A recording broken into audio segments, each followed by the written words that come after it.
So, welcome to Men Matter Scotland's podcast. This is episode number 14. Can't quite believe that. Remember, you can reach Men Matter Scotland via Twitter at Men Scotland or Facebook at Men Matter Scotland.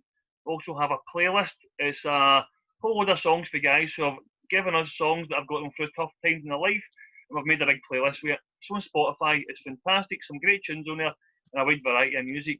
And also we've got the podcast, which is on YouTube, Spotify and SoundCloud.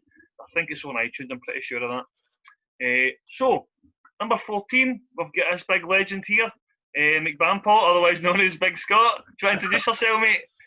How you doing? My name's Scott MacDonald. I'm 37 and I've been part of Men Matter for just over a year now.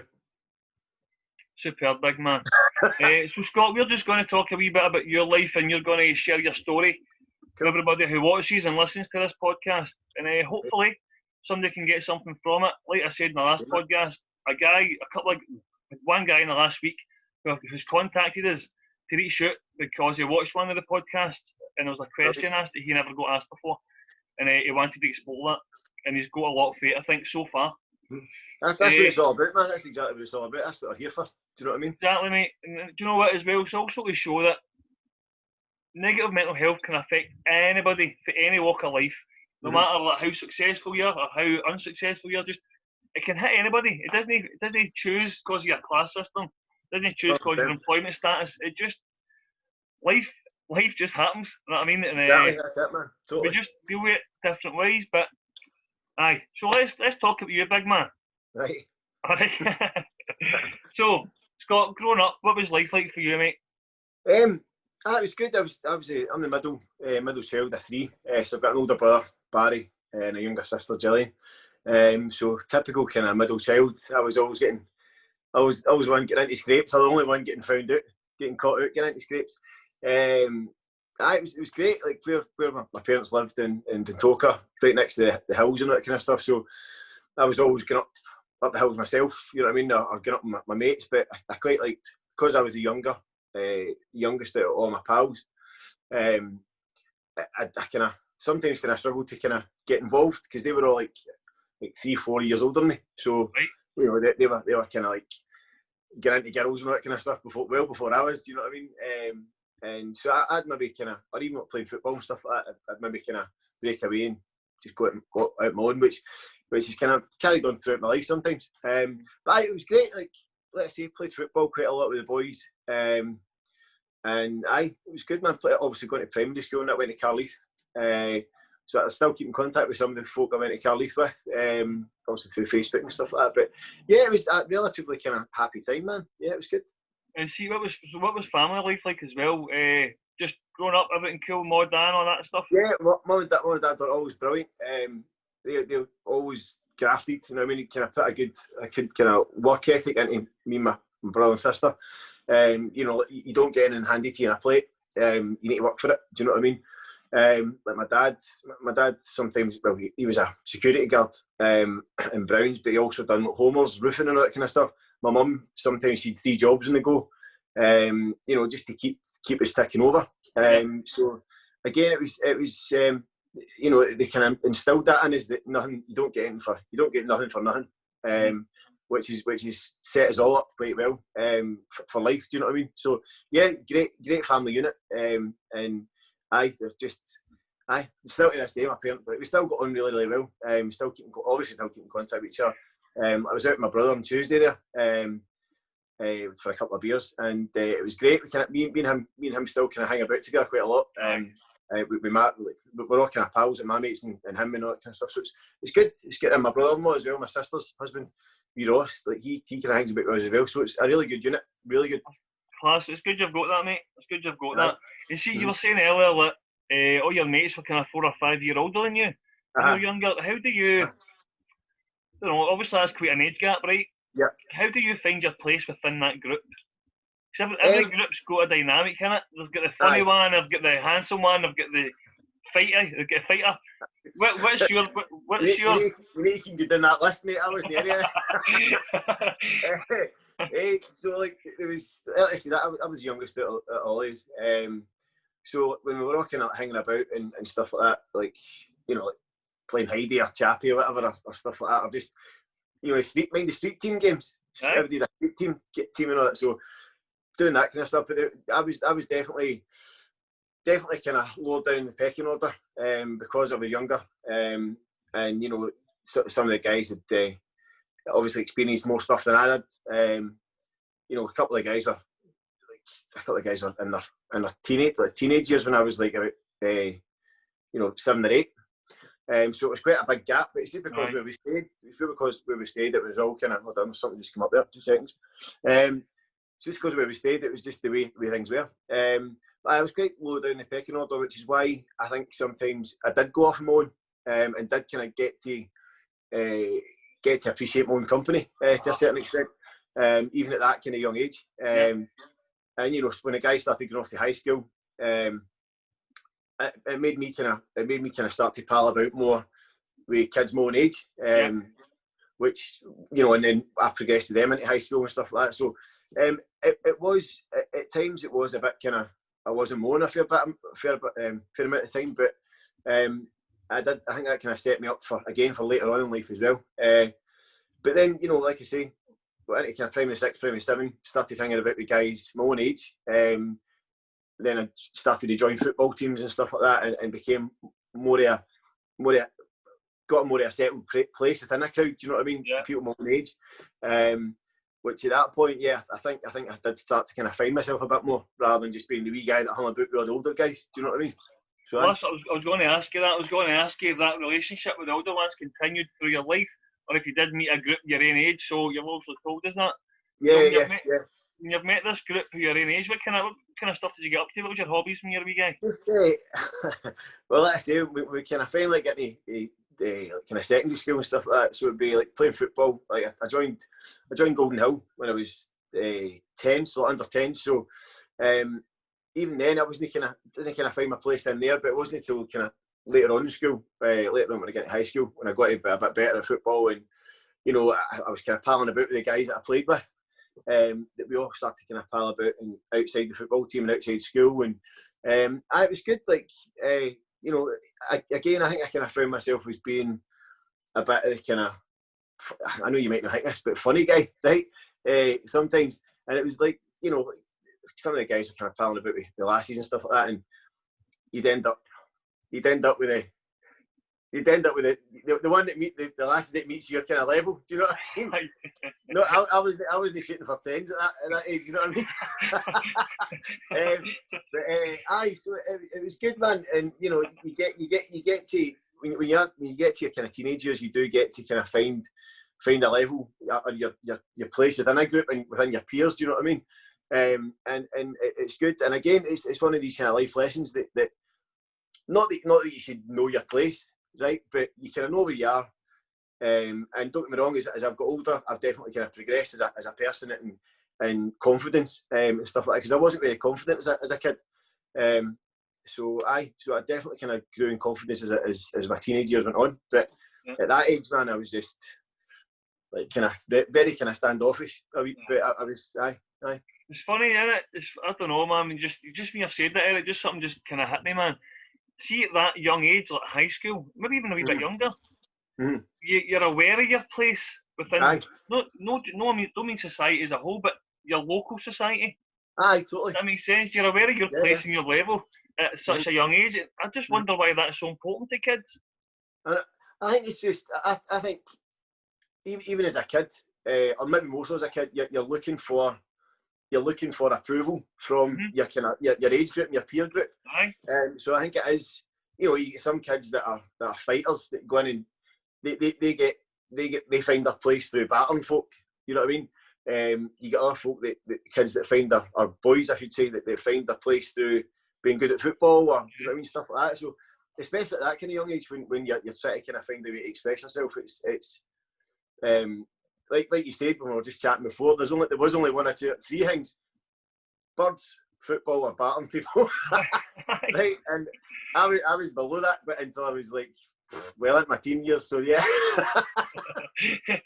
What were you, all 3? No, I'm saying I was below all of them, man. I was just kind of drifting along underneath, just picking things up sometimes, you know. Picking up the scraps. it's just interesting, man, because I think even the ones who get the what do you call it, validation through Validation. fighting, I don't necessarily think they want to fight. I just think they know they're going to get respect for doing that. That's it. Same goes for sports, because I'm a Mhm. big believer, right? I do youth work, obviously, and anybody who watches this will know that because I mention it every single podcast. But there's loads of young people. There must be hundreds of young people there who are great at art, great at acting, great at singing, great at just something in the art sector, right? Mhm. Mhm. They're so scared to do it Uh-huh. for the potential slagging they're going to get. So that's why they just say, what we'll do then is, I'll either batter people, get birds, or play football. Aye, exactly. You know what I mean? I was kind of like that, like at high school. Although I still played football, I still played football with Gowdy for up until I was it 21, I think. But when I was a teenager, kind of like first and second year, I started to kind of get into music a hell of a lot. And I would kind of find myself going up to the piano room up in the music department at lunchtime sometimes, just to kind of get away. Like I said earlier on, just time on my own, took my own space, and got up and I taught myself to play piano. My mate taught me to play guitar, and that kind of gave me an outlet. Do you know what I mean? So it was a good thing for me, So see, when you were in school then, see the people knowing you were into music, you wanted to be I don't know, not saying you wanted to be a musician at that age, but you were into music. Did you ever get any kind of grief or people slag you for stuff like that? Of course I did. Of course I did, man. I had long ginger hair for a start, right? Yeah. So there was that. It was kicking about me, like pure Oasis gear and that kind of stuff. What I wanted to do, basically wanted to be Liam Gallagher.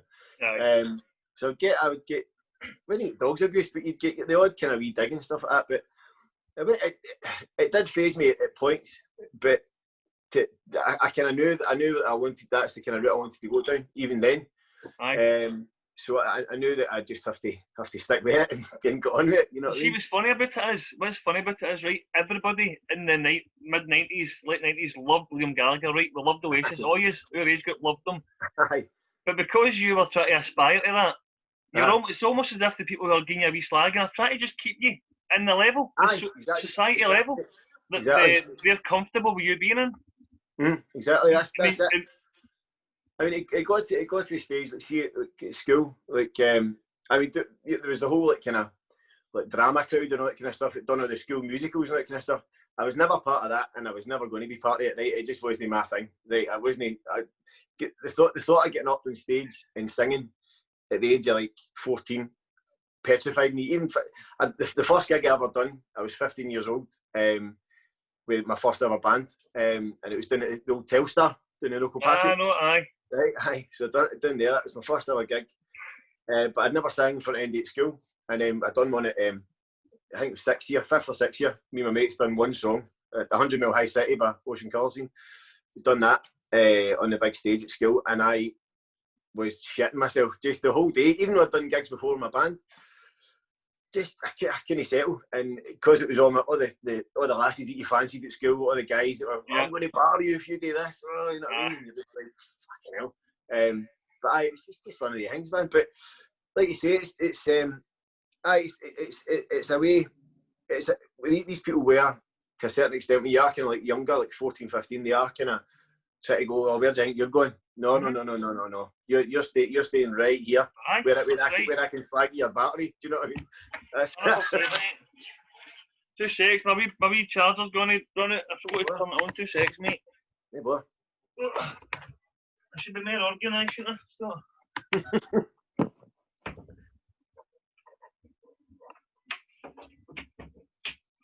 Yes, saved it. Saved the big man. I'm plugged in. Thank God for that. That'd have been awkward. Just done all that. 20 minutes of talking. But see, for me, see the kids who have got the courage to actually do that stuff in high school. Be in the glee band, we'll call them, right? Or be in the art groups and the drama clubs. I think they must just be so comfortable with who they are at an early age. Exactly. I think you're absolutely right with that. They are just kind of going, I know what I want to do. I feel comfortable doing this, so I'm just going to do it, and I don't give fuck who says it against me. And the way, I mean, some of the guys and the lasses that were in the groups were some of the most confident people that I've ever met, even to this day. Do you know what I mean? They were so confident and comfortable within themselves that they didn't care what we Rab for Dalmuir said about them. Do you know what I mean? They just didn't give a rat's arse. And you've got to see when as you get older, you've got to kind of respect that. You just kind of go, I wish I did have that. I wish I was that comfortable and that confident back then, because things might have been different, you know, at certain stages throughout my life. Yeah, you know what I mean? Definitely, man. See, just before we move on to the next question with regards to your music, we need to mention your Scottish Cup win with Golden Hill, because that's quite a big achievement, man. Aye, so it was under 18s, and we kind of all through the stages and all that kind of stuff up and down the country, and we played against Whitehill Welfare. So it was their under 18s team.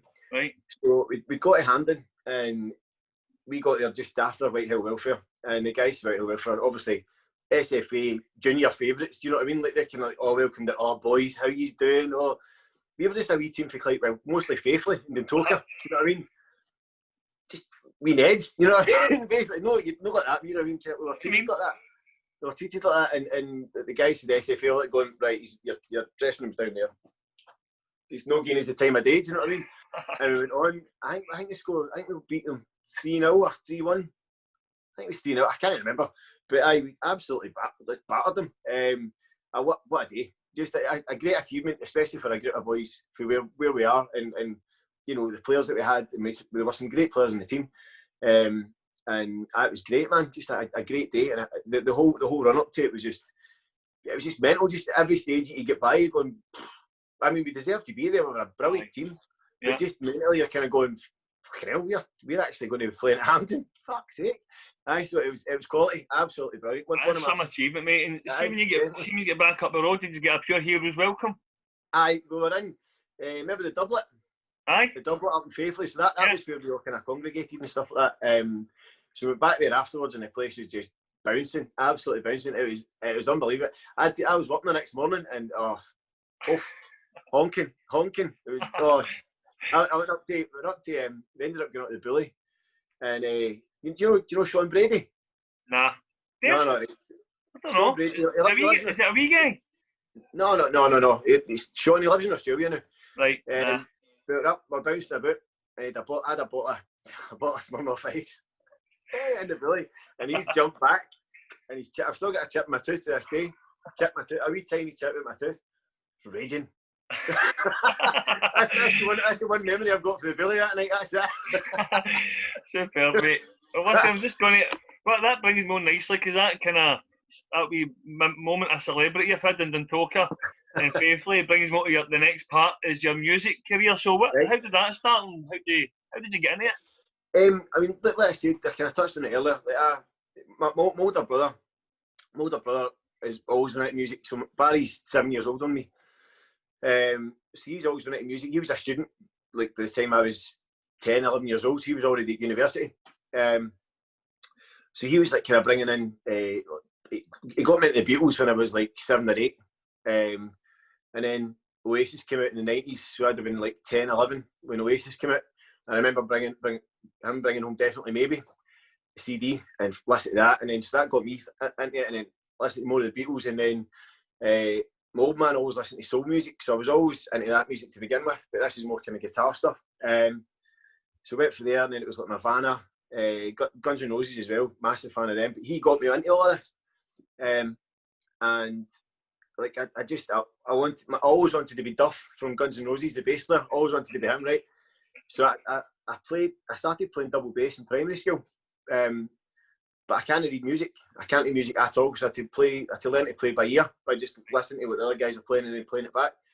And I progressed there onto high school. I took music instead of art, and started with drums and that kind of stuff. And then you get taught wee bits of piano. You know it's like kind of first and second year at music. You know what I mean? And then, like I said, I went up. I used to spend a bit of time myself in like third and fourth year up in the piano room on my own, just kind of teaching myself to play piano, and my mate was teaching me to play guitar. And I never thought of myself as a singer, ever. Never ever thought of myself as a singer. until we went down to the studio one night, and there was like 8 years in this studio, right? So it was like basically 2 bands together, 2 drummers, 2 bass players, and 4 guitarists. It was fucking ridiculous. So we're in, and I just started jamming and stuff like that, and there was this one song that I knew that I really liked, and I took the mic off the guy. It was the other singer. Started singing it, and then the kind of band went, he's better. So I know. So that was it. That's when it kind of started. The band split. There was 4 of us went and made my first band, which is called Blue Orbit. Terrible name, right? But Blue Orbit. So we started then. I was like 15. We went to I was like 18. Played some pretty decent gigs, man. We supported some pretty decent bands. Supported remember Reef? Mm-hmm. Reef, supported them. Supported the Blue Tones a couple of times. It was pretty decent gigs. So that was up until I was 18. And it just kind of progressed there, man. I went and done kind of solo stuff for a couple of years.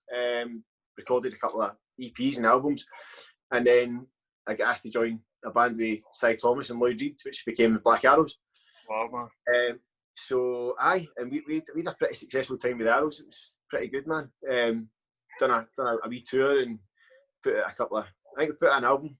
I can't remember really. Put out an album, but all the kind of gigs it was like a proper kind of like in the kind of Glasgow kind of sphere of things, the Glasgow music kind of scene. It was pretty kind of rock and roll kind of stuff at times, man. Do you know what I mean? It got a bit kind of out of hand at times, but we were young guys. We were all young guys, just enjoying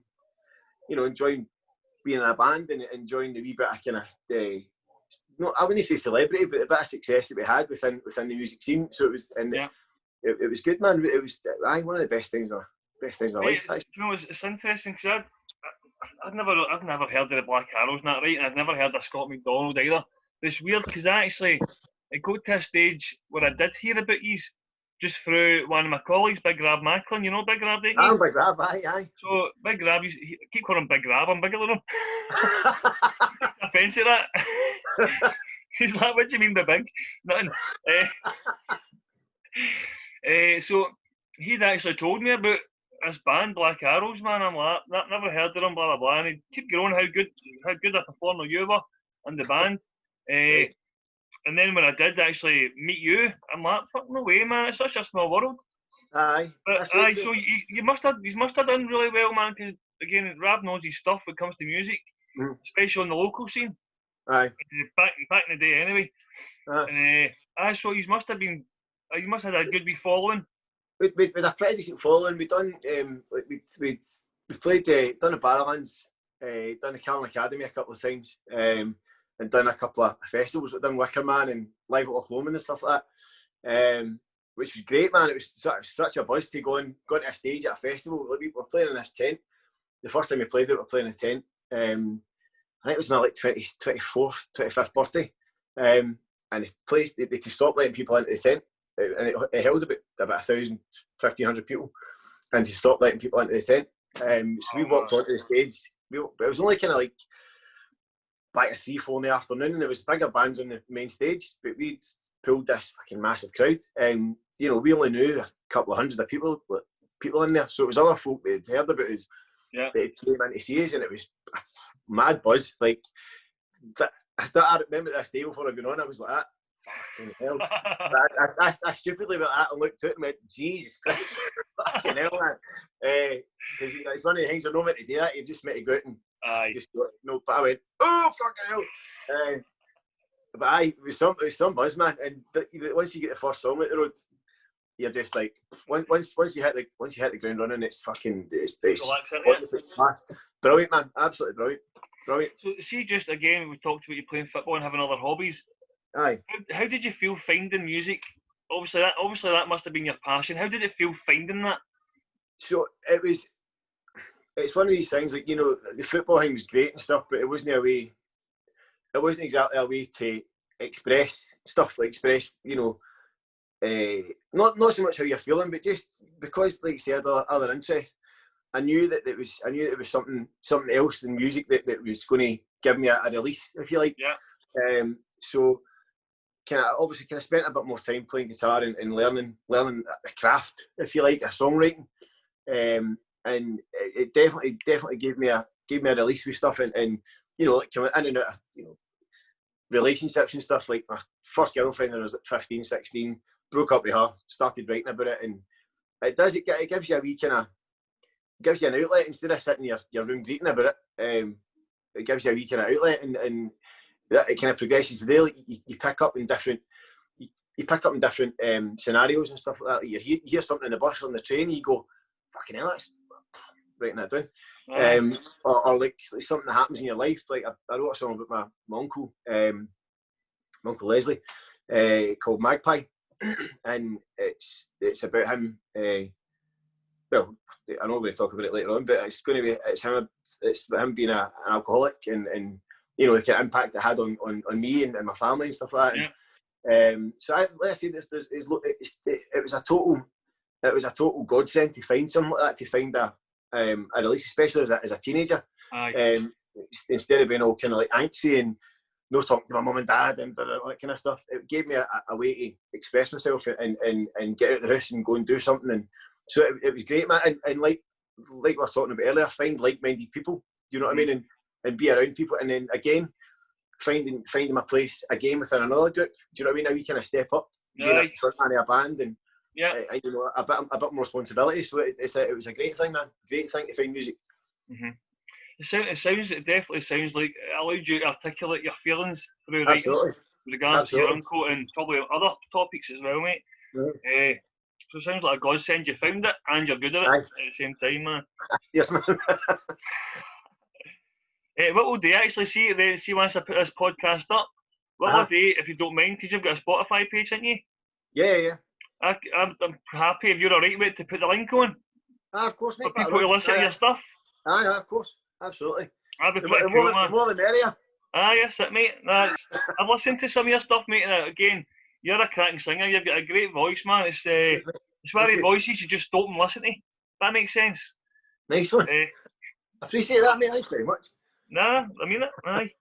So, just see where you're finding music. Do you wish you had that earlier in your life, or you just sweary things? I think, to be honest, I think it came along just at the right time. I think, you know, when I was younger, I was still wanting to be a football player. I was still wanting to do this and that. Pardon me. I mean, I know music was. I kind of knew music was always going to be part of something that I was going to do, because it was such a big part of my life at such a young age. But I think it came along just at the right time when I was like 14, 15. You know, where I did need to take a sidestep from football, or and kind of give myself a bit of focus and stuff like that. So it came along just at the right time, and it definitely did come along at the right time, mate. Superb, mate. And can we just talk a wee bit about how your social circle developed then? Because obviously you're going for a wee town like Dundalk, where a small cliquey wee village of town thing.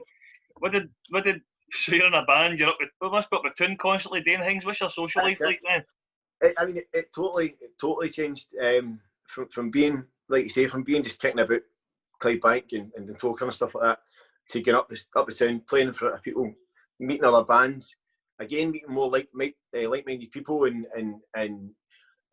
obviously there was alcohol and stuff like that involved. You know, you're kind of going, oh, fucking, this is great, we're having a beer, and getting to do what you love doing. This kind of social circle did explode. You know, there was other bands for Clydebank that we hung about with. There was bands for Edinburgh and Falkirk and stuff like that come through that became pals with, and we'd go out there and gig, and you know what I mean, and then Aberdeen and all that kind of stuff. So it became, you know, I had pals all over the place, and so did I in the band. But obviously there's a dynamic within a band, so there can be a clique within a. You're basically, when you're in a band, you're in a clique on your own. That's your wee clique. There can be cliques within a clique. So I think at times there was kind of back to being, you know, me being on my own again. Like I quite like to kind of step away and kind of do that. So, but the fact that we went from being just this band, Black Arrows, being just 5 years, to all of a sudden there was all these people coming to our gigs, and you know, you became maybe not pally with them, but you got to know who they were, and you know, you have a chat with them and all that kind of stuff. So it totally exploded, and you know, with that comes a whole lot of other stuff You know what I mean? But I think again that did happen at the right time. But you know, because we needed it to happen as a band. But I think it definitely, towards the end of the band, it definitely had a detrimental effect towards me and the relationships I had at the time, or relationship I should say. Fucking hell, Scott. Relationship I had at the time. So it definitely had a detrimental effect that way. But you know, it's only when you kind of look back on it once it's happened. You can look back on it and go, fucking hell, yeah, that and that and that. You can pick out points where you could have went, maybe have a wee think about that before I done it. Do you know what I mean? So, aye, that's class, mate. I can just imagine, man, honestly, because you do kick about. You have got a wee aura about you, and I don't know if that's just because of your experiences being a high-profile singer, doing like Wicker Man and these different high-profile gigs. Did you ever have people like hangers on who would just hang about with you just for the status of it? I need to be very careful here. I think to a certain extent every band had that. I think we did maybe a wee bit more. There was the kind of you know, there was folk that kind of hung about. There was kind of lassies that hung about and all that kind of stuff, and you know, it was purely to be get to that gig or just to say I'm with such and such a band. Do you know what I mean? So there was a bit of that, but as I say, I did kind of distance myself from it. But maybe not. It wasn't always my decision to distance myself from it, but there definitely was that kind of element. Even not with people that came to see the band, like not with kind of, I don't want to say fans, but people that kind of bought tickets to come and see us. They'd be like guys for like different bars and different promoters and stuff like that would come and you know, I mean, just sniff about you and kind of go, oh listen, well that was great guys, what about doing this? Do you know what I mean? When you knew that they actually thought you were shit, but it was just to kind of get their bar or get their company more profile. Do you know what I mean? So it was definitely a lot of that, and it happens day in day out in the music industry. Do you know what I mean? Day in day out, people are getting taken on and fucked over every single day. Do you know what I mean? And it's purely because of that you're hot one minute and you're dropped the next. So there's always going to be things like that. Always. Maybe I'm just going to interrupt you quickly, like, because you're going to see in a wee second the way he'd pop up through these stairs. It's my wee boy. Right, okay. Lucas, what are you doing? You saying hello to Scott? Hi, Lucas. Right, mate, I'm going to middle of doing a podcast here. This is what it's like, mate, honestly. Right, come on. Right, I'm going to say hi to Scott. Hi, Scott. Scott loves rock and roll, do you know that? Yeah. Do you want to show me your rock and roll? You do it. Show Scott your rock and roll, stand up.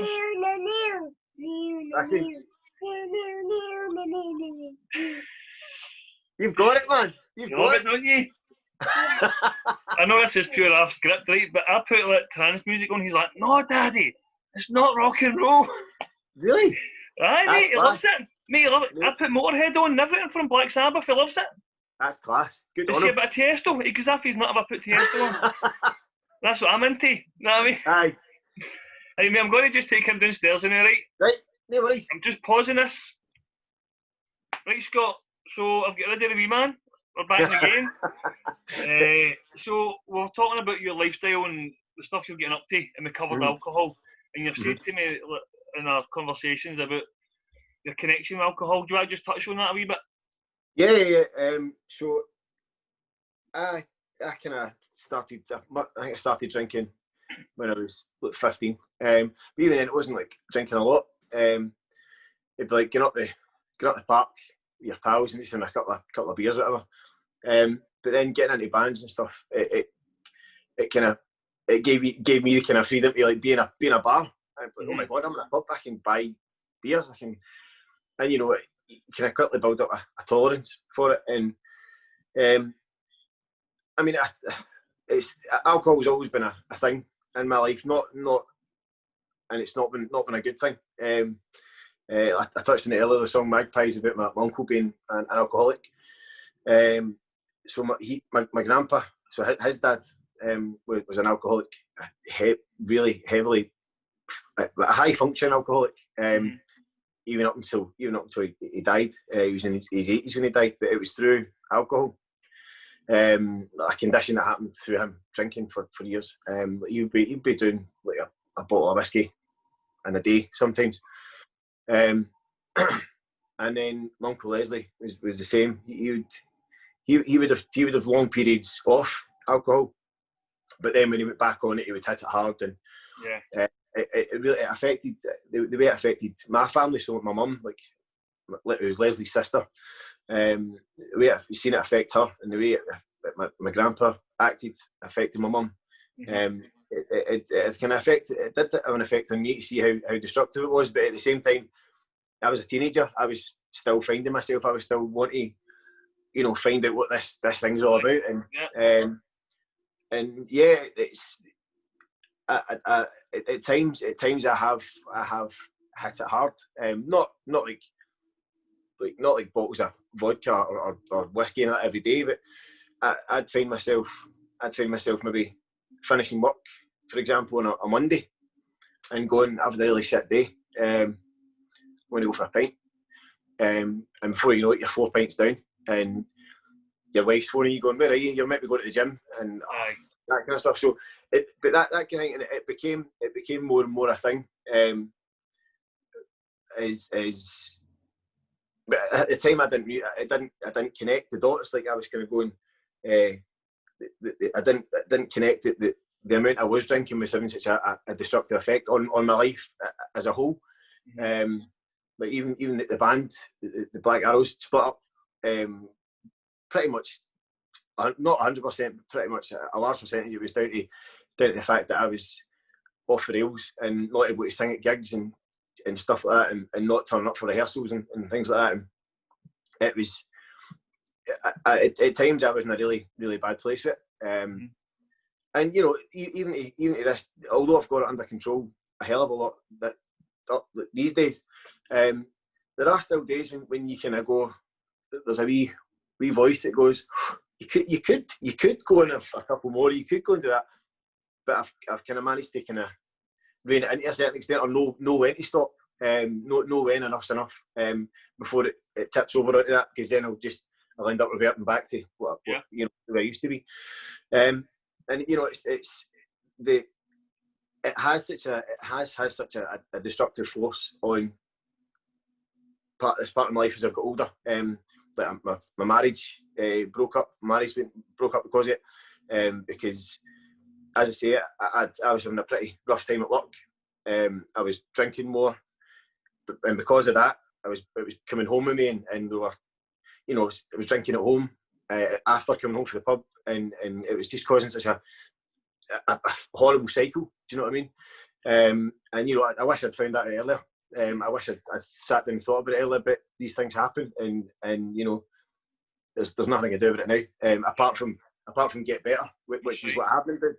There was that, and the job. I've lost a couple of jobs through it. Not just particularly through that, but getting into work hungover and not being able to kind of focus on what I'm doing, and not focus properly on what I'm doing, but a total emotional mess because of it.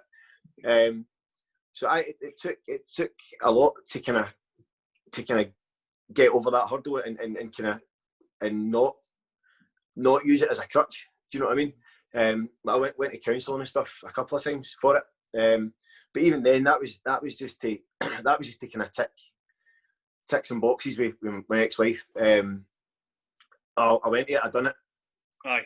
What next? Do you know what I mean? And which is stupid. I should have utilised it to its full potential rather than just doing it as a tick box exercise. But it's definitely changed. It's definitely changed the way that I am as a person. Nowadays, I mean, it's definitely changed how I look at things. I don't look at it. I don't look at things as an opportunity to go and get a drink. You know what I mean? I don't kind of go, oh, I've got a couple of spare hours. Yeah. Like even like sometimes a couple of jobs I had at lunch break on a Monday, I'd be going, I'm a wee bit rough, I'm going to go for a pint, which is ridiculous. Do you know what I mean? Looking at it now, it's ridiculous. I mean, I'm not saying now it's all sunshine and fucking rainbows. Do you know what I mean? But I'm definitely in a better place than I was, this time this time last year, 100%. Yeah. And I've, a pretty tough couple of years. And looking back on it, it's about 80% due to alcohol, I would say. Relationships breaking down within my family because of it, falling out my family and causing rifts and all that kind of stuff. So I'm definitely in a better place now, mate. And I would say to anybody that's thinks they've got an issue with it, do something about it now. Uh-huh. You know what I mean? But rather than waiting for that destructive thing to take hold, deal with it now. And then you can, if you do still want to have a drink, you can, because you've got a better relationship with it. Exactly. Which is what I would say I've got now. So it's always interests me, Scott. It really does interest me. Like, everybody's families get probably at least one person in it who struggles with alcoholism. Everybody's, and it's generation after generation after generation, and we see the destruction it causes, and yet we're still willing. Like, there's nothing wrong with exploring alcohol, right? If you date sensibly and use it to what it's used for, socialise and whatever. Exactly. But it's when you start using it to cope with stress, it becomes dangerous. I think that's a trap a lot of folk fall into, because it makes them feel a bit more relaxed rather than addressing the problem that's causing the stress, whether it's employment or it's relationships, whatever it might be. We just blank out the problem and replace it with alcohol, and that's when we form this toxic relationship with it. Some of my best memories of me steaming. You know what I mean? The bits you can remember. The bits I can remember. But again, I've never had that. I've never had to use it to cope with stress. It's always been a social thing for me. So I've never had that issue. But I think just when the society start to learn its lesson, the generations of family members who have died or been ruined their lives through alcoholism, when do we learn that lesson as a society? Because alcohol is, in Scotland, alcohol equals good times, right? That's the maths. Alcohol put together equals good times. When does it get to the stage that you've done, thankfully, recognised? Well, it doesn't always. How do we get there? I mean, I know it's a hard one. It's a hard one, and there's, like you say, but because alcohol is such a ingrained thing, and especially in the west of Scotland, you know what I mean? It's what we do as a society. You know what I mean? There's a football game on, I'll go to the pub and watch it. You get engaged, I'll go to the pub and have a pint, celebrate. Right. Your missus having a baby, we'll go to the pub and have a pint. You know what I mean? Any excuse, you know what I mean? Aye. You bought a new watch, Mum will go to the pub. You know what I mean? It's your lunch break. It's your lunch break. Come on. But it's just one of these things. It's totally ingrained in the West of Scotland society, and it's going to be a very, very hard cycle to break. And I doubt it will ever happen, to be honest, because I think there will come a time where there'll be not limits on what you can do, but there'll be a certain. I think the younger generation just now, because everybody is so much more into fitness and stuff like that now. Like, for example, the amount of people that don't smoke anymore, like the younger generation that don't smoke at all, compared to when we were when we were young. It's night and day. Do you know what I mean? And I think as things progress, as the generations progress, or as years go on, I think you'll find that people, their relationship with alcohol will steadily get better. But I don't think there's anything that anybody can really do apart from educate people about it. Do you know what I mean? Educate them about the downside to it rather than the upside. Because I mean, I get made redundant January last year, and I got no bad payout, and within 3 months I drank it.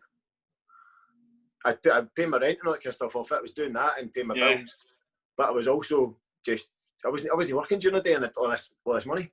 Yeah. And you know what I mean? It makes me cringe to think about it now, that what I could have done with it, and the plans that I had for it, and I planned to just I knew I was getting made redundant, but it wasn't happening until January, so I was going, I'm going to get a new job so that I don't have to touch this money. But then there was other stuff happening in my personal life that kind of got in the way, and I just kind of went, I can't cope with this, and just sat in my flat in Shawlands, and I was seeing a girl at the time that, and again because of alcohol and things like that, and drugs and whatever, that went south as well, purely because I was just in this self-destruct mode through alcohol. So there's got to be a bit more education about it out there. It doesn't make everything all right. It'll make you feel all right for that amount of time, but then you've still got that to feel shit about it. Aye. So there's got to be that. There's got to be that balance there, and you know it does take. I'm not saying that balance is the way forward, because it's very easy to go like that. Right. Once you do find a balance, like, you know, I should stop now, or I'm all right. You know what I mean? Do you know what I mean? There has to be a happy medium. Aye. And thankfully, I'm pretty much there with that. Like I said, there are still days when you know I'll get down on something, I'll feel shitty about something and go, I'm going to go for a pint. But it'll just be one, and I'll go, right, that's it, and I'll back up, and that's it. And hopefully when gym's open again, I can go to the gym instead of going to the pub. You know what I mean? Exactly, mate. Exactly, man. But you know, seeing you're talking about education, see, for me, I think, see the educators of this stuff, I don't think it should be medically trained people. I don't think it should be teachers. I don't think it should be people who haven't lived it. I think it should be guys. See, like you're talking to me, I think that's where the education starts. Mm-hmm. Coming for the move of the people who have lived it. Mm-hmm. Definitely. That's where I think the education comes from. And I think Men Matter could play a wee role in with youth, wee bit of youth work going on. Definitely. We could get young guys in who are in their mid-teens, get them in, talk to guys like yourself, wee Fraser Devine, guys who have lived it and who have developed issues with alcohol. Yeah. And just listen to real guys talking about real stuff, and maybe even it's not to put them off of drinking. It's just to maybe highlight wee signs that you're not doing it the right way. Yeah, totally. Things to look out for. Aye, just wee sign, wee pointers to look out for. Exactly, mate. I couldn't agree with you more. Aye, definitely. Let's look at that. That'd be good. I think it means a lot more coming from lived experience. Yeah, absolutely. Definitely. So we're going to just talk on, Scott, the darkest point in your life. Right. You just tell us a wee bit about that, mate. Yeah. So I kind of touched on it a wee bit earlier. So there was about 2.5 years ago, my marriage broke down through alcohol and other stuff that went on. So that was the kind of start of things that went south. So that was the kind of tipping point, if you like. Moved out of the flat, moved to Shawlands. Basically got into fell into a relationship pretty quickly after that. As I said, I was still in a pretty bad place. I was going to work every day, but I was drinking every day. Still making work, no matter what nick I was in. Sometimes I was going to work and I wasn't, and I shouldn't have been at work. But I still made it. I still went to work. I was still doing what I could do.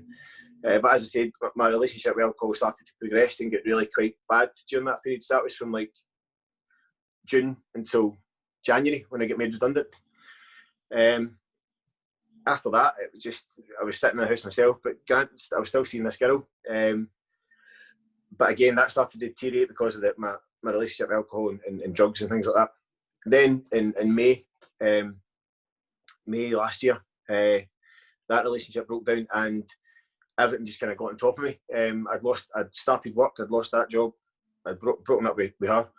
And then the divorce papers and stuff like that came through from my marriage, and everything kind of just got on top of me. And it was just one night, tried to do something daft to myself, and thankfully failed. So it was pretty kind of difficult to talk about, but it was just a very, very dark time in my life, and having to then literally and figuratively pick myself up off the floor when the thing I tried to do it with snapped. Fucking hell. So I pick myself up off the ground and then try and explain that to my parents and my family. Mm-hmm. That's where it got to, which was tough, man. It was tough. And the mad thing is, after I'd done that, the first thing I'd done, it was only about the back of 8 at night, and I didn't sit down and try and compute what had happened. I went like that. I need to go to the pub, just to kind of get out of my house, just to get out and be around people, be in a kind of social, area, where there were people there. And I think it was just to feel. I'm going to leave that fucking thingy. Sorry. Take your time, mate. It's all right. All right, let's go. It was just to feel part of something, be connected. You know what I mean? Socially, with people, even if it was the bar staff that I knew, or somebody that I knew from being in the pub or whatever, just to be kind of socially connected. And then I went home, and obviously I didn't sleep or anything. And the next day, I had to tell my parents. I had to just say to them, look, I've tried to do something to myself, because it's all just got a bit too much. And the thing is, they didn't even have an inkling, because I was really quite good at just covering, you know what I mean, putting a face on it. And I think that was obviously down to the fact that I was absolutely caning it at the time. So they just knew, they just kind of got to know. And don't get me wrong, they were really worried about me when I was doing it. I think they did know that I was drinking. Yeah. But I don't think they knew to the extent. And so I think they just kind of that kind of character, if you like, that I was putting on, just became Scott. Yeah. Whereas actually I was in free fall. Do you know what I mean? Absolute free fall. So I had to tell them, and I had to tell my best mate and stuff like that, and so they were all obviously quite upset about it. You know what I mean? Which kind of shook me a wee bit, absolutely shook me a wee bit, because I was like, fucking hell. Do you know, you kind of, when you get to a stage like that, you think, I don't really matter. I mean, I've lost so much. I can't mean much to anybody. So what would it matter if I wasn't here? But then you see people's reaction to it, and you kind of go, fucking hell, man, right? I need to sort myself out. I can't do that. I can't put my family through it. I can't put my mates through it anymore. Because I've spoken to my mates about the way I was acting sometimes, and it's scary that I've still got pals. Yeah. Genuinely, I was a complete arsehole at times. A real arsehole. And you know, throughout the kind of the past 3 or 4, maybe 5 years, I've hurt a lot of people. Do you know what I mean? And it's only now you can take a step back from it all and go, right, okay, I'm in control of it. That you can look back at things and go, Jesus Christ. Yeah. Do you know what I mean? Which I think is quite. It's a good thing that I'm here to be able to do it, and it's also a good thing that I can do it, and it's quite kind of cathartic that you can go, right, I've done that. I know what I shouldn't do going forward. Do you know what I mean? It helps you kind of plan. Not plan, but you can know in advance not to do that. Do you know what I mean? But so that was kind of it. Sorry, I got a wee bit kind of hangy there, but. Well, listen, this is your life we're talking about. You know what I mean? It's not as if it's a small topic. Aye. I think what it allows you to do as well is reflect on that when you're hurting other people, it's because you're hurting yourself. Exactly. Because you're in constant pain and you don't see a way out, and it's just I think it's just you live with pain every day. Definitely. It's sometimes not a physical pain, but it's the mental pain, and there's sometimes that's worse than physical pain. Because it just doesn't leave you. No, that's it. I mean, you kind of, you know yourself, like there's days you kind of wake up and you go, for a wee split second, you go, and you go, oh, fucking hell. Do you know what I mean? 100%. It all comes flooding back, and you wake up and you're here, and then all of a sudden you're back down there again, and you're just like, fucking hell, I need to do this again. I need to go through this. That's right. This rigmarole again, and put on the happy face and kid on everything's all right, and it's energy. It's energy sucking. Do you know what I mean? It just drains you. It drains you every single day. Or it did anyway. It did before, obviously. I managed to kind of get in touch with you guys and get myself sorted out. So, well, mate, that's actually what I'm going to come on to next. Just obviously, it's clear why, right? But I just want to ask you, why did you seek help? Why are you one of these really lucky guys who are still here to tell your story? What made you seek help? So, it was through Tony Crawford. I can't pinpoint exactly when it was June. It was June last year. I know that it was June last year. But I think I'd either met him. I think I had met him, and I think he'd kind of seen. In fact, no, I did meet him. I met him at. I can't remember. I met him, and he went. He's obviously seen that something wasn't right for all the years that he'd known me. He'd obviously seen that something wasn't right, and he messaged me through Facebook, and I told him I was struggling. I was like, mate, I'm not in a good place, and blah blah blah. And he said, listen, I'm part of this group called Men Matters. Told me a wee bit about it, and he said, look, doors open. If you want to come along, or you can come to the hill walking. And he basically went, it's on Tuesday night. Aye. I think this was on the Saturday or Sunday. It's on Tuesday night, and I went, well, I don't know about being around people right now. A big group of people going hill walking and stuff like that. And he was like, no, it's people that are all in the same boat. You know what I mean? People that are maybe a bit further behind you or that are away in front of you that can help you, you can talk to them about it. And so I went along to the first hill walking night, and within about 5 minutes, I was talking to George Dunn and Fraser Devine, and obviously Tony as well, and yourself. You were the second one. The second one, you were at me, aye.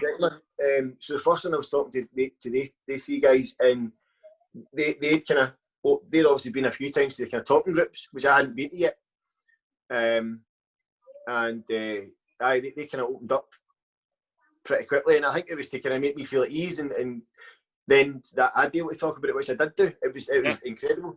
The fact that I hadn't spoke to him about it, I hadn't even opened up to my parents really about it. Hold on, mate, 2 seconds. That's all right. Are you there? Aye, there. Aye, So it was my old man that was phoning me there, sorry.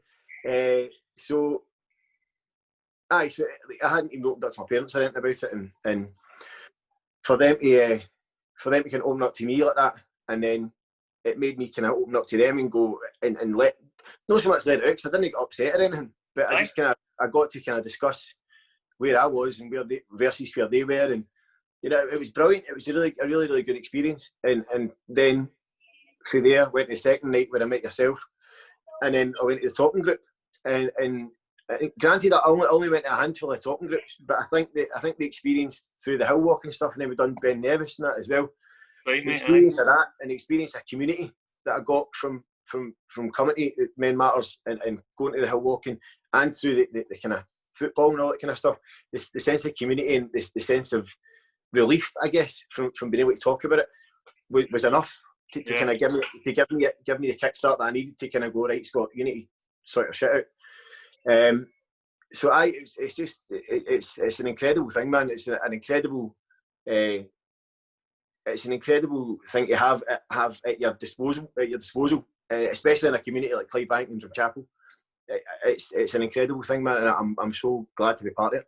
Aye. Especially, mate, I remember the hill walk I went on with you, and I remember walking down the hill with you. We had a good wee gab for about 20 minutes. Right, we did. That's the first time I'd ever met you. Aye, because it's funny because you start to explore the people you know in common and stuff like that. I mean, it turns out there's quite a lot. A wee Willie Gillen and all that, the bar, a few other folk, but it's good because what it does, these wee moments, it allows you just feel as if it's not just me going through shite. Every other guy here has got something going on, man, and it's almost in a funny kind of way. You're almost glad they're going through shite because you're going through shite. You can talk about that together.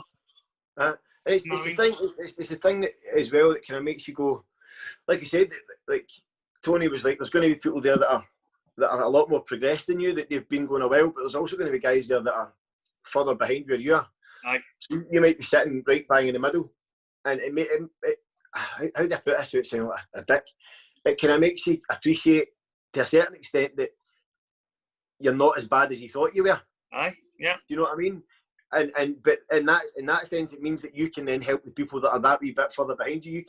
You can talk to them and say, well, I'm at this point. No, say I'm at this point, but blah blah blah. Have a wee chat with them and go, well, I've found that doing this, and this got me to here. Aye. And then, the guys like Jordan that I spoke to who were further, and Fraser, who are way more progressed than I was, gave me wee bits of advice, and you end up a wee step forward. So it's all about pulling each other along and getting each other to that point. Do you know what I mean? And that's exactly it, mate. It is. It's about supporting each other. Even though we're going through our own stuff, it's about supporting each other. With each other stuff. And I think you're spot on. And as a byproduct to you, give somebody a wee bit of advice, you feel better already just for supporting them a wee bit. So it's a win-win. It really is a win-win situation. Definitely, man. Aye, superb, man. I hope to get the hill walks. Obviously, coronavirus has put a stop to that this year. But maybe springtime, because I'm a fair weather walker myself, mate. Aye. No, see, honestly, I loved it. See the Ben Nevis thing, man. That was just, it came along at the kind of right time for me. A sense of achievement that I haven't felt in a long, long time. Aye. And that kind of spurred me on to go and do the half marathon as well. Do you know what I mean? I hadn't done a half marathon in a couple of years, and it made me go, right, if I can do that, and I'm feeling like this, in a couple of months, I know I'm going to feel better. So I'll be able to push myself through that as well. Absolutely. So it's just let's say the kind of community within Men Matters, and it's not just the guys, it's the families that come down as well. It's the kind of, what is it, kind of thingy effect, ripple effect. That it kind of spreads out and it helps families and it helps their families, and it's an amazing thing, and it just gives you a kind of purpose, man, and it's good, especially when guys are feeling that low. You do need a purpose. You do need something to get out of bed for, and you do need something to drive you a wee bit. You know what I mean? You do. And it definitely has given me that. Even if it was down to kind of, like I said, doing the hill walking or doing the half marathon, it was just a purpose to go and do something and give back. You know what I mean? Like raise money for Men Matters. It was something to kind of give back, which was great, man. There's a word you mentioned earlier. After you attempted, and you went to the pub, and you said you went to the pub to feel connected. And that's something every human being needs in life, is connection to something. Mm-hmm. Sometimes we like to think we can do it ourselves or whatever, but we need connection in our life, and I think that's what Men Matter, not just Men Matter, other groups out there, any group offers social connection in a human level, and it's so important just for your soul to have that opportunity to share, that opportunity to love. And if you've not got that, then like you've just said, what is the purpose of you? Exactly. I mean, if you're asking that question of yourself, then you need to get connected. Exactly. And like I said, in doing that, it was just to kind of go, right, I've just done that. It didn't work. I'm still here, and I do not want to fucking try that again. Aye. I need to be near somebody. I need to just be, you know what I mean? Yeah. And in the kind of back of my mind, it was thinking about it now. Right, I haven't even thought about it in this way until right now. In the back of my mind, maybe I was thinking I need somebody to keep an eye on me for a couple of hours. Do you know what I mean? Aye. Just until I get myself sorted out, and then I can go back to my house. Do you know what I mean? And I think potentially it was more that than going for a pint. It was more just to kind of go. I need to be around somebody. They don't really know what's happening, but I need to be around somebody just in case. Absolutely, man. Do you know what I mean? So definitely, it's like you say, it is all about connection. It is all about kind of having a unit, a family unit, if you like, or any kind of group around you that you can bounce off and take solace in. Do you know what I mean? And take a bit of comfort. Yeah. Like you said earlier on, you've got the wee man there, and you get a wee hug in the morning and stuff like that, and boom, it sets you up for the day. So stuff like that, just a wee kind of connection, anything like that can ping you off in the right direction. Do you know what I mean? So I'll tell you a wee quick story, Scott, right? Just about that. See, obviously at Men Matter, myself, Greg and Fraser, right? Mm-hmm. A lot of boys won't see the stuff that goes on in the background in regards to operating. Yeah. So between the three of us, we're dealing with one-to-ones, chock-a-block, emails, private messages for people needing support, lawyers, leases, accountants, blah, blah, blah. So we're dealing with all this stuff, right? It's high-pressure stuff, and we're looking for funding for salaries, a whole load of stuff. So a couple of days ago, we're in the office, and we're all pure grafting, every one is a grafting. And I was getting a wee bit. I'm the chair. I chair Men Matter. I'm the chairman, so Yeah. I feel a lot of responsibility for getting the salaries for the boys and just making the place streamlined as well, right? So there's a lot of pressure on me, and I felt it. There's a lot of pressure on all you, but I was feeling it the other day.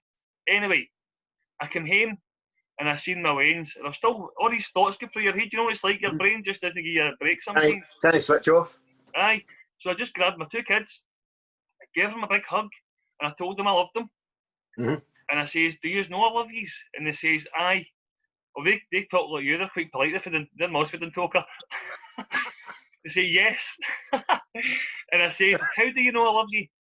And they then told me how they knew I loved them by giving them hugs, giving them kisses, playing with them, blah, blah, blah. And see, just that wee, it was about 2 minutes I spent cuddling them. It just focused what's the priorities in my life. It focused them instantly. It just grounded me. And I went, right, do you know what? The stuff at Men Matter will get sorted. See, this immediate moment, but I need this. That's it. And I swear to God, my head just went straight focused. Focus came back rapid, mate. It was special. It was so important, so special. And see now, I know that works for me. Anytime I'm feeling that way, I'll just grab you to whether I like it or not. I get that big cuddle. That's class. That's brilliant. And like you say, it's just that kind of it can be something. I'm not saying something as small as that, but something within somebody's life. I understand, man. Like that. It could be anything, man. As long as you've got that wee kind of can focus in on something and try and push all this stuff to the back of your mind for a bit and just tune out. Do you know what I mean?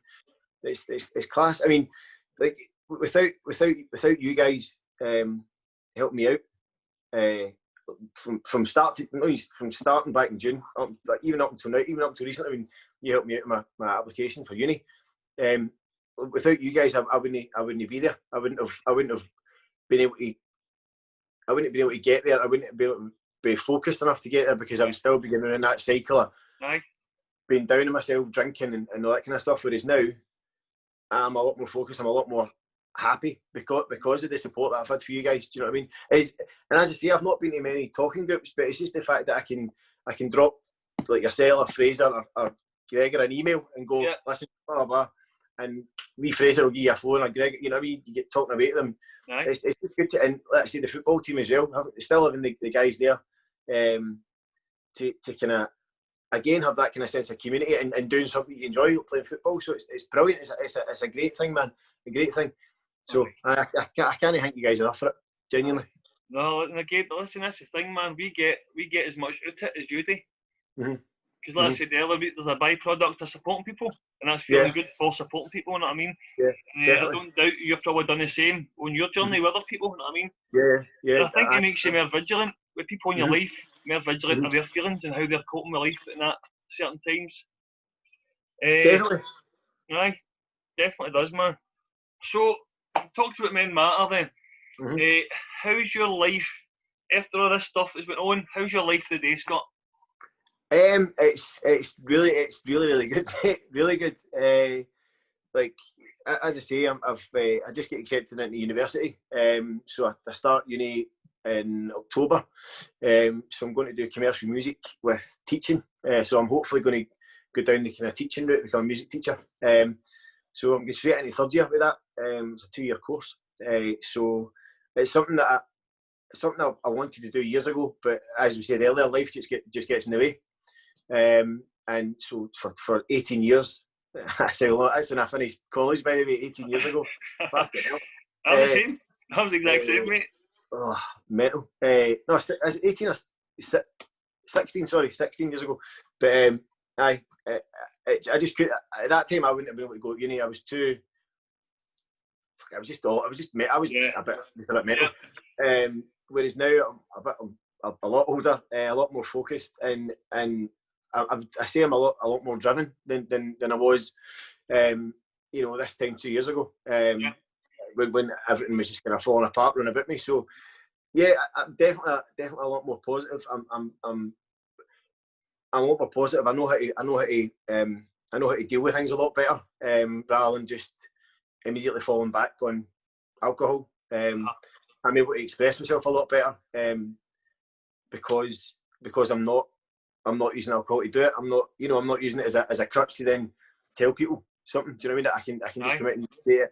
I've got a better relationship with my parents. I've got a better relationship with my brother and sister, and I've got a better relationship with my mates. And you know, it's all looking pretty positive. And you know, there are days when you do kind of things get to you. And you do just want to be on your own and shut off for people, which is fine. It's absolutely fine as long as you can bounce back to it. You know what I mean? You can kind of go, right, I've dealt with that. Let's move on. And I'm honestly, I'm in a good place, man. I'm in a really good place. Really good place. You see it, mate. You see it in your face, man. It's good, man. It's good. I just need a fucking holiday now. You know what I mean? Yeah. Honestly, mate, it's honestly complete night and day from you know, around about this time last year, when I was still kind of dealing with stuff. And yeah, I definitely in a far better place, man. Yeah. Great, mate. And I think there's talk as well. Men Matter getting some guitars and stuff in, and you're doing some teachings in there. I definitely see.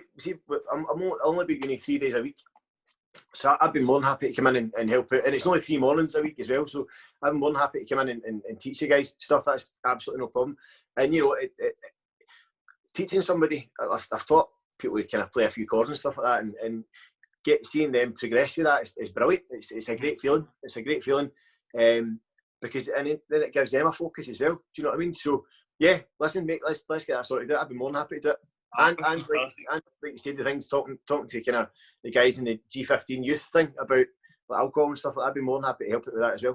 I think that's something we could definitely look at. Definitely, man. Cool. So just before we finish up, then, Scott, have you got any advice for guys who are maybe recognise themselves in your position today? I mean, I kind of touched on that a wee bit earlier. Like, if you feel that you are starting to use alcohol as a crutch, and you are kind of moving back away from nights out with your mates, you'd rather kind of sit in the house or stuff like that. You know, just be maybe not as extreme as that. Just be things that you're maybe because you've been having a drink, you're maybe turning up for work a wee bit late the next day, or you're maybe not getting what you're hoping to get it or something because it. Just stop and think about it, and stop and think and go, right, okay, what can I do to change this? And you don't need to stop. Genuinely, you don't need to stop drinking. You don't need to stop drinking altogether and go teetotal. That might work for you. That might be absolutely fine. But even just reducing it day by day to a point where you feel comfortable within yourself. Do you know what I mean? Right. That kind of that's how I've done it anyway. And just look at, and if you see it in your mates as well, just if you see anything in your mates that they're maybe in the pub more than used to be, or you know what I mean, you go around to their house and there's more tins than there used to be and stuff like that. Yeah. So just have a chat with them, just speak to them, because it's all it takes for somebody to just have a chat, say one word to them, and their mindset will change and they might open up for you. Do you know what I mean? It's really simple. It sounds simple, but it's not. It's a really complicated thing, a relationship with alcohol. But it can just take that wee thing to set somebody off and set them down this path. You know what I mean? Definitely, big man. Spot on, Scott. All right, mate, I've run out of questions. I think I've loved listening to you, man. I love chatting to you, catching up, mate. It's been good. It's been good, mate. Brilliant. A wee cameo for my boy. I know, mate. That was class. That was brilliant. Good on him. Brilliant, mate, man. Honestly, Motorhead. I don't know. Just like 3. Scott, he tries to do the rock and roll sign, he tries to do that, right? But it comes out like that. He's like his granny's. He's like his granny's rock and roll. Oh, brilliant. Right, Scott, listen, man. I'm going to just hit the stop button, and thanks for taking part in this. Hopefully, this reaches some guys who are watching and they say, right, it's time for me to get the support because this guy's been through it and he knows what he's talking about. Exactly, man. No bother, mate. It's been a pleasure. Same here, mate. Right, catch you, dude. Catch you.